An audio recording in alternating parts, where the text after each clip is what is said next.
Nós recebemos com muita alegria aqui nos estúdios da Capital FM o secretário de Estado de Ciência, Tecnologia e Inovação, Domingos Sávio, que é também secretário interino da Secretaria de Governo do Estado de Mato Grosso. E nós vamos começar com o Domingos Sávio, na CCTEC você já estava, né? E na Secretaria de Governo, alguma novidade para você nessas atribuições novas ali na Secretaria de Governo? Bom dia, um prazer tê-lo conosco. Bom dia, Antero, Laírce, bom dia, Mauro, a toda a sua equipe e os seus fiéis ouvintes. Na realidade, o governador fez essa mexida, Antero, para dar mais celeridade na questão da Casa Civil. Era uma secretaria que nós passamos aí junto com o Júlio Modesta a dividir essas funções. O Júlio fica com a parte mais técnica na Casa Civil para tornar aí os processos mais rápidos, e nós aí cuidamos, auxiliando aí o governador, auxiliando a Casa Civil na parte mais política. Como a parte mais política, o trânsito na Assembleia Legislativa, a tratativa com os deputados estaduais, a tratativa com a bancada federal do Estado de Mato Grosso, a interação entre os secretários para tornar mais céleres as ações de todas as secretarias, tornar públicas, mais céleres as ações das secretarias, interagir melhor, tanto internamente quanto com os poderes. Então a nossa função é essa, deixando assim a Casa Civil realmente com a função técnica e que ela possa conduzir de uma maneira mais rápida todos esses processos, desafogando aí a Casa Civil. Então o governador Pedro Táxi nos deu esse desafio. Em paralelo a isso, nós continuamos tocando a Secretaria de Ciência e Tecnologia, uma vez que tem muitas ações prestes a acontecer, ações muito positivas com relação às escolas técnicas estaduais e que não podem parar. Então, nós estamos assumindo aí essas duas pastas, vejo com muita tranquilidade isso, e já está surtindo efeitos. Nós estamos deixando aí a agenda do governador mais livre, o governador mais livre para que possa estar viajando, estar tirando mais proveitos das ações que ele vem fazendo aí no estado de Mato Grosso. Mauro Camargo e Laís. Eu gostaria porque esse é o ano eleitoral, o governador, embora não tenha batido o martelo formalmente, a gente sabe, é candidato à reeleição, trabalha para isso. E a base de sustentação do governo, do ponto de vista dos partidos políticos, deu uma encolhida radical aí por conta do processo eleitoral. E isso obviamente afeta o legislativo, afeta o comportamento dos parlamentares na Assembleia. Ou para ficar com o governador ou para ficar na oposição. Como é que o senhor vai tratar essa questão? Como é que já está sendo tratado pela Casa Civil essa questão desse relacionamento político com os parlamentares? Nós temos que agradecer a Assembleia Legislativa, Mauro. 98% dos projetos de leis encaminhados à Assembleia foram aprovados. A base de sustentação do governador Pedro lá tem sido extremamente fiel a ele. Nós não estamos tendo problema, é natural que haja essa cobrança. Por exemplo, nós estamos aí num cronograma de pagamento de emendas, de atendimento a indicações dos deputados estaduais, e eu não vejo problema algum na Assembleia Legislativa. Nós temos aí CPI em andamento, nós temos leis que inclusive essa semana vai o famoso fundo que vai ser votado na Assembleia. Acredito não termos problemas para serem aprovados esses projetos que estão em andamento. E o índice é muito grande da aprovação e da base de sustentação do governador. 98% dos projetos de leis foram aprovados, nós não temos problemas. É natural que os deputados peçam vista, é natural que a oposição faça a sua parte nesses projetos, principalmente os mais polêmicos. O que cabe a nós é dar todas as explicações necessárias para que esses projetos sejam votados para o benefício da população. Não temos problemas, não temos problemas com a Assembleia. A Assembleia é uma grande parceira nossa, o presidente tem nos ajudado bastante nessa interlocução também. Deputado, não, secretário. Secretários deputados, a gente teve recentemente aqui o deputado Silvano Amaral, que pontuou o não pagamento de emendas parlamentares. Ele disse aqui que em 3 anos, 40% das emendas parlamentares dele de um ano foi paga, do outro ano apenas 10% e de 2018 nada. E que, em contrapartida, deputados da situação têm as emendas parlamentares cumpridas, as emendas impositivas. O que se tem de verdade nisso? O que já foi pago de emenda parlamentar para os deputados e se ainda vai ser pago alguma coisa em 2018, que é o ano de eleição? Nós pagamos semana passada emenda de uma deputada de oposição. Isso não procede. Mas uma emenda de quanto e refere a todas as emendas dela? O valor é não completo? Todas. Nós não estamos conseguindo pagar todas as emendas de nenhum deputado, seja da situação ou seja da oposição. A realidade é que o cobertor é curto. Nós temos dificuldades, dificuldades financeiras, todos vocês sabem disso, estão cansados de saber. A sociedade vem acompanhando o fluxo de caixa, nós estamos trabalhando com isso, com o fluxo de caixa. O secretário de Fazenda, Rogério Galo, que inclusive esteve aqui ontem, fez uma explanação de toda essa problemática financeira que nós estamos vivenciando. Tá? As emendas estão sim sendo pagas. O ano de 2017 realmente pagamos um número menor de emendas, mas já no ano de 2018 nós já pagamos 4 vezes mais o que nós pagamos em 2017, Antero. E nós estamos criando uma programação, tá? Algo em torno de 1 milhão a 2 milhões de reais por semana, para que a gente possa estar zerando essa questão da emenda. Anteontem foi pago 420 mil reais de emenda de deputados da situação e da oposição, inclusive da deputada que eu citei. Emendas vêm sendo pagas sim, mas é lógico, com todas as dificuldades de fluxo de caixa que o Estado vem enfrentando. Mas eu posso dizer que o governador, alinhado com a base de sustentação, com a Assembleia Legislativa, e assim, essa interlocução eu estou fazendo juntamente com o presidente, para que nós façamos novamente um cronograma, e esse cronograma ele vem sendo cumprido acima da média com relação a 2017. Então nós estamos tratando isso com uma certa dificuldade, embora a dificuldade do fluxo de caixa com prioridade por parte do governador. O Estado teve esses problemas, estouram também na Casa Civil. Eu quero saber se estão estourando com os senhores ou estão estourando lá no colo do Júlio Modesto. Por exemplo, nesta semana a imprensa de Mato Grosso foi condescendente, corretamente condescendente, ao não divulgar a paralisação dos carros da polícia, porque os carros da polícia pararam por falta de pagamento. Aí voltaram a ser pagos, voltaram a andar. Já tivemos episódio de faltar comida de preso, do pessoal bater panela, correr para comprar pão com salsicha, para a turma não ficar sem janta aqui em Cuiabá. Esse tipo de problema chega na Casa Civil? Chega para mim, chega na Casa Civil. Agora é importante dizer, Antero, não procede essa questão da paralisação do carro da polícia por falta de pagamento. A própria imprensa soltou, a própria secretaria, em conformidade com a empresa, soltou uma nota dizendo que foi por problemas de manutenção. Tá? Então isso não procede. Já assim tivemos problemas financeiros com relação ao pagamento. Todos assim? Não foram todos os veículos que foram parados, foram alguns apenas por problemas de manutenção. Isso a Secretaria de Segurança, a CEJU-DH, juntamente com a empresa, garantiu que esse problema não foi por falta de pagamento. Nós reparcelamos, estamos aí repactuando a questão do pagamento, mas esse problema em si que aconteceu semana passada não foi por falta de pagamento. Isso não procede, isso eu posso garantir a vocês, inclusive com um pronunciamento da própria empresa. Tá, agora vamos falar da CECITEC. Você falou aí que o governo tem muitas escolas técnicas para inaugurar. Quantas escolas técnicas foram feitas no governo Pedro Taques e quais as escolas técnicas a inaugurar? Antero, a CECITEC ela deu um salto muito grande na gestão do governador Pedro Taques. Nós passamos aí de 9 escolas técnicas para 17 escolas técnicas estaduais, 8 escolas técnicas em construção. O governo do estado está cumprindo rigorosamente a programação financeira.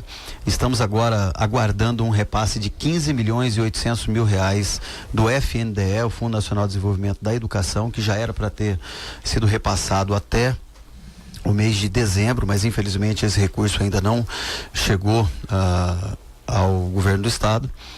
Então, logo esse recurso chega, nós iremos já ainda no primeiro semestre inaugurar a Escola Técnica de Matupá, a Escola Técnica de Cuiabá e a Escola Técnica de Cáceres, ainda no primeiro semestre de 2018.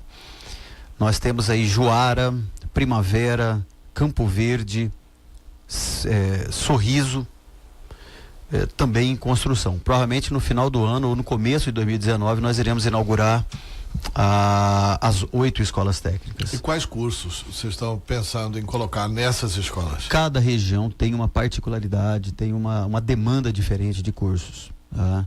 Pega aquela região mais lá de Matupá, voltada ao setor madeireiro, a escola técnica de Cáceres, voltado à questão do turismo. Já em Cuiabá, muita questão do agronegócio, cursos de enfermagem, segurança do trabalho, vários cursos técnicos à disposição. Nós temos aí um portfólio aí de mais de 200 cursos técnicos que já são aplicados no estado de Mato Grosso. Nós temos, por exemplo, a região de Lucas do Rio Verde. Lá, o curso que a demanda maior na região de Lucas do Rio Verde é o curso de mecatrônica, em decorrência da abertura da indústria. Lá que foi aberta recentemente, inclusive pelo próprio presidente Michel Temer. Então lá nós tivemos uma demanda muito grande do curso de mecatrônica. Então cada região tem um curso técnico diferente, é uma demanda diferente. O que nós fazemos quando iremos atender uma demanda de uma região? Nós mandamos uma equipe e lá, junto com a Câmara Municipal, com a Prefeitura Municipal, a gente faz um levantamento da demanda de um curso específico para cada região do estado. Nós temos agora também uma novidade. O governador Pedro Taques, juntamente com a Prefeitura de Várzea Grande, no dia 7 de maio, daremos a ordem de serviço para o famoso Parque Tecnológico. O governador Pedro Taques tirando aí o Parque Tecnológico do papel e tornando aí uma realidade. O senhor pode explicar para o nosso ouvinte o que é o Parque Tecnológico? Porque assim... já virou meio mito essa história do Parque Tecnológico por causa do tempo que decorreu, enfim. O Parque Tecnológico vai fazer o que exatamente? Vai proporcionar o que para as pessoas, para a sociedade de Várzea Grande? Escola técnica, o que é esse Parque Tecnológico? Falar grosso modo, em primeiro lugar, Antero e Mauro, o Parque Tecnológico é um distrito industrial de empresas de tecnologia. O Parque Tecnológico é um local onde virão empresas de base tecnológica. Dentro do Parque Tecnológico, que fica em frente ao FMT, em frente ao IFMT, com espaço para a Universidade do Estado de Mato Grosso, ao lado do Parque Tecnológico, lá nós iremos captar empresas com bases tecnológicas, principalmente com bases tecnológicas voltadas ao agronegócio. Nesse momento é um espaço físico que vai ter o que lá? Um arruamento? Um arruamento, toda uma prospecção para o crescimento de empresas que queiram se instalar no estado de Mato Grosso, especificamente lá em Várzea Grande, naquela região do Chapéu do Sol. Então nós já temos 3 ou 4 de empresas de médio e de pequeno, médio e grande porte que já nos procuraram, empresas que iam se instalar em Goiás, em Mato Grosso do Sul. Não posso revelar o nome dessas empresas, mas empresas voltadas à área de telecomunicações, empresas voltadas à área de software do agronegócio, inclusive recentemente empresas que vão fabricar até mesmo drones para a pulverização, para a agricultura. Então nós temos sim várias empresas nos procurando que tão logo o centro de inovação, que é o embrião do Parque Tecnológico, seja entregue à sociedade, essas empresas já estarão instaladas aqui. Então é uma empresa que vai fomentar a criação de startups mediante as universidades, os institutos federais, as escolas técnicas estaduais. É um trabalho que nós a gente já vem fazendo há 2 anos através do Células Empreendedoras. A gente busca pessoas que tenham ideias inovadoras, colocamos para que essas ideias sejam transformadas em realidade através do Células Empreendedoras, e lá na frente essas pessoas que se destacarem com esse projeto Células Empreendedoras, elas vão fazer parte do Centro de Inovação, trabalhar dentro do Parque Tecnológico e, se Deus quiser, criando aí, fomentando a criação de startups, de pequenas novas empresas. Eu tenho aqui uma pergunta, que é do jornalista Pedro Pinto. A Unemat se instalou em Lucas do Rio Verde, com os cursos de Engenharia de Alimentos e Engenharia Civil. já está em função. Foi uma aula inaugural, inclusive, se não me engano, foi ontem a aula inaugural em Lucas do Rio Verde. Eu conversei ontem com a reitora Ana de Renzo, e não só em Lucas do Rio Verde, Antero, mas em Rondonópolis também.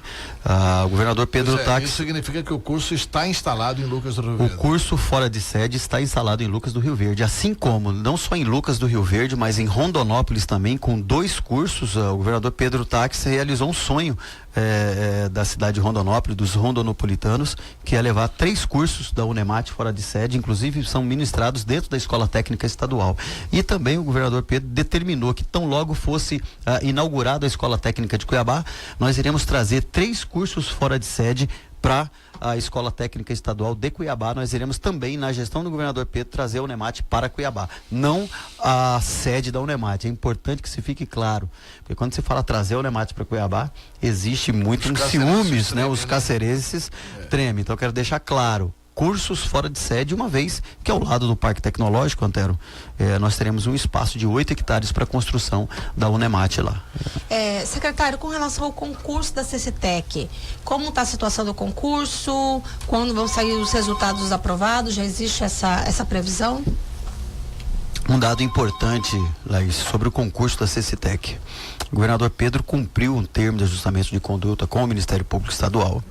Nós abrimos esse concurso, começamos esse processo em dezembro de 2017 e finalizamos esse processo. Mauro, 162 vagas. 162 vagas para 13 municípios. 17 mil inscritos, Antero, para 162 vagas. Proporcionalmente um recorde que nós alcançamos aí. Então esse concurso já foi feito sem nenhuma ocorrência, Antero. Nenhuma ocorrência. Quero parabenizar a empresa Celecom que organizou esse concurso, e o resultado, a previsão do resultado era para ser divulgado no dia 15 de maio. Provavelmente nós iremos antecipar esse resultado, eu não sei a data ainda, mas a data limite para o resultado do concurso é dia 15 de maio, e se Deus quiser nós iremos antecipar esse resultado. Foi um sucesso total, e é importante dizer para a população que esse concurso é para atender algumas escolas técnicas já existentes e as escolas técnicas que nós iremos entregar agora ainda no primeiro semestre. Dentre elas, Antero, a Escola Técnica de Chapada dos Guimarães, que o governador Pedro Táxi reativou a Escola Técnica de Chapada dos Guimarães, a famosa ETE Buriti. Tá, tem uma pergunta de um ouvinte aqui pro telefone. Alô? Alô, Reinaldo? Bom dia. Oi, alô, bom dia. Bom dia. Pode fazer a sua pergunta que o secretário está lhe ouvindo. Opa, secretário, eu tenho uma dúvida que na verdade ela vem desde 2014, quando eu lecionei em um dos cursos de formação da Polícia Militar. E até hoje eu não recebi. Aí eu queria saber se tem uma previsão para pagamento desses valores de hora-aula para os professores que contribuíram para a formação, os policiais militares, bombeiros e policiais civis também, que hoje estão na rua, ou se não tem essa previsão. E o governo tem esse planejamento para fazer o pagamento dessas horas-aulas. Quando que o senhor lecionou? Em 2014. 2014. Já hoje é 2018, tem 4 anos já praticamente. Tem 4 anos. Correto. Nós fizemos uma reunião com o sindicato, Antero, na semana passada ainda, inclusive, juntamente com o secretário Júlio Modesto. Essa previsão do pagamento desses cursos já está entrando num cronograma financeiro nosso, tá? Inclusive, nós temos aí também, juntamente com isso, o governador está fazendo esse levantamento do SHOA, dos cursos de formação de oficiais também, que nós estamos já em fase final de negociação para que nós possamos aí atender uma lei lá na Assembleia Legislativa, que nós possamos cumprir com esse curso do SHOA. Então, já está na programação financeira para isso. Esse foi um dos temas que nós discutimos. Programação financeira para quando? Para agora, ainda no primeiro semestre, Antero. 2014 o governador Pedro Táxi não era nem governador ainda, né? Sim. Mas quem prestou serviço tem que prestou serviço tem que receber. Aliás, não só isso que não é Silval que deve, é o Estado que deve. Justamente. Aliás, não é só isso que a gente tem apagado o incêndio, né, Antero? Várias outras questões aí que a gente vem pagando. Pois né? Coisa que não foi ainda na gestão do governador Pedro Táxi, mas a gente pensa no cidadão em primeiro lugar, a gente vem honrando com tudo isso. Mas, secretário, vamos falar primeiro Agora um pouquinho de política, né? Porque não falamos de política. Como que foi sua saída do PSD? Você era muito amigo do Fávaro, foi uma indicação do Fávaro, foi apadrinhado pelo Fávaro, aí de repente esse rompimento. O que foi? Olha, Antero, a política, ela é extremamente dinâmica, na verdade. Primeiro é importante dizer que eu fui do PMDB. Eu saí do PMDB para apoiar... Antes você foi do PT, né? Eu comecei a minha vida política em 1998 pelo Partido dos Trabalhadores. O Lula ainda não era presidente da República. E saí do PT quando o Lula tinha 90% de aprovação no segundo ano do governo Lula. Foi do Partido dos Trabalhadores. Já na época, por excesso de radicalismo, não identifiquei com a política do Partido dos Trabalhadores e saí do PT quando o Lula estava com 90% de aprovação. Fiz uma pesquisa na época para perguntar para a população para qual partido eu deveria ir. Fiz uma pesquisa em praça pública. Me lembro que montei barracas na Ipiranga, na República, na Alencastro, e lá foi unânime a minha ida para o PMDB. E assim eu fiz, eu fui para o PMDB, fiquei 7 anos, fui eleito e reeleito vereador pelo PMDB. Você fez pesquisa também para não, ser do PSD? Agora eu não fiz pesquisa, agora foi uma questão de convicção. Por quê? Porque eu sempre apoiei o governador Pedro Táxi. Eu saí do PMDB, na época foram criados 2 partidos, foi o PROS e o Solidariedade. O PROS eu tinha certeza que não ia acompanhar o governador Pedro, e o Solidariedade poderia acompanhar o governador Pedro. E eu saí do PMDB, fui pro SD, montei a maior chapa de vereadores na Câmara Municipal de Cuiabá, com uma base de 4 vereadores. Eu, finado Clovito, Haroldo Cusai e o Wilson Quero.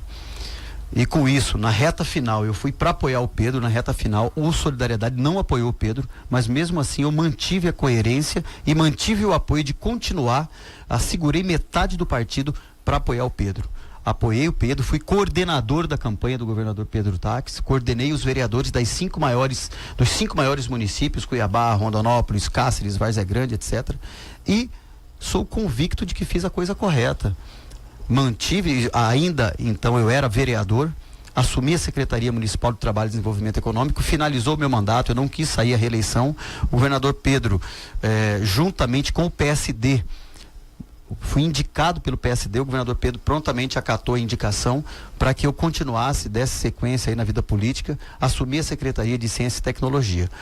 Vou respeitar o partido. O partido decidiu, depois de 3 anos e 3 meses, não acompanhar mais o Pedro. Eu decidi continuar, uma vez que eu apoiei o Pedro e fui coordenador da campanha do Pedro.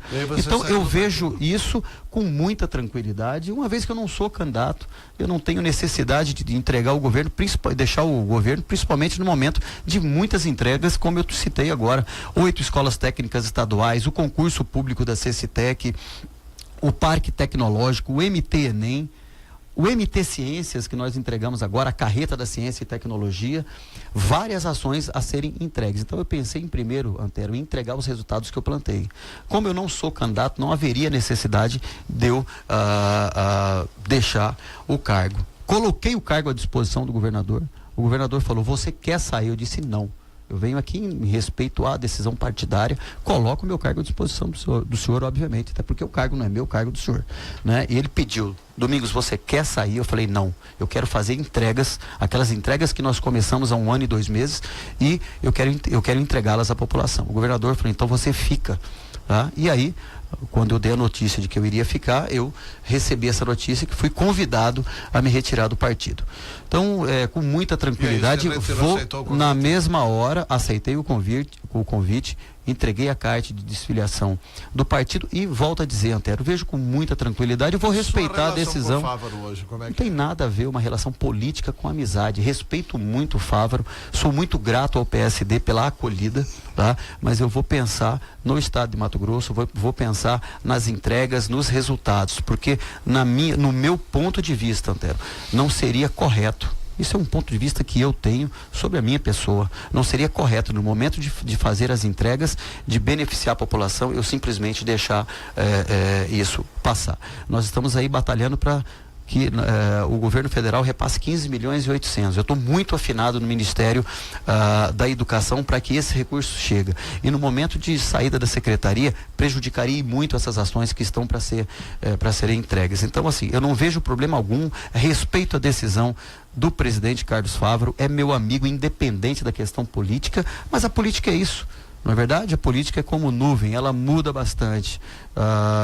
O PSD, é importante relembrar que o PSD foi um partido que teve candidatura própria, inclusive com o Riva, com a Janete, foi oposição ao governador, não é verdade? O Fávaro assumiu esse partido, fez um belíssimo trabalho de crescimento. Ele segue o seu caminho, eu sigo o meu. Eu não quis continuar no caminho que eles apontaram. Eu vou continuar ao lado do governador Pedro Táxi, porque eu fui coordenador da campanha, acredito no governo e estou muito feliz na posição que nós estamos assumindo. Você acredita que os deputados do PSD continuam apoiando o Pedro Táxi? Eu não diria no legislativo. No legislativo a gente sabe que sim. Até a eleição? Eu não tenho dúvidas disso, Antero. E os deputados do PSD deram todas as demonstrações necessárias e vocês puderam acompanhar pela imprensa a fidelidade dos deputados do PSD para com o governador Pedro Táxi. Secretário, mais alguma pergunta? Mauro Camargo, Laísse? Eu queria só saber o seguinte, o senhor começou a sua vida disputando a eleição, sendo eleito vereador, etc, etc. E agora abdica da questão da disputa eleitoral. Qual que é o seu projeto? O que o senhor está pensando? Vamos supor que o governador não consiga a reeleição. Em tese, o senhor termina o seu trabalho na CCTEC e na Casa Civil agora em dezembro desse ano. Ficou sem projeto? Como é que é? De forma alguma, Mauro. O meu principal projeto é fazer boas entregas, é entregar resultados. Eu quero ajudar o governador nesse processo, um ano, turbilhão de coisas a acontecer, um ano eleitoral. Eu quero fazer as entregas na Secretaria de Ciência e Tecnologia, quero ajudar e muito o governador Pedro Táxi na condução, na interlocução com os poderes. Com relação ao processo eleitoral, se o governador é candidato, se o governador não é, isso é lá na frente que a gente vai ver, né? Caso o governador não seja candidato, ou se for candidato, não conseguir êxito, não tem problema nenhum. Eu só quero deixar bons resultados para trás, eu quero fazer a minha história e ser lembrado pela população do estado de Mato Grosso como um bom gestor, um bom vereador e um bom amigo e companheiro. Muito obrigado a entrevista do secretário Domingos Sávio. Antero, eu agradeço mais uma vez o espaço, nos colocando à disposição, a você, Laís, a você, a toda a sua equipe, ao Mauro Camargo, e estamos lá à disposição na Secretaria de Governo e na Secretaria de Ciência e Tecnologia.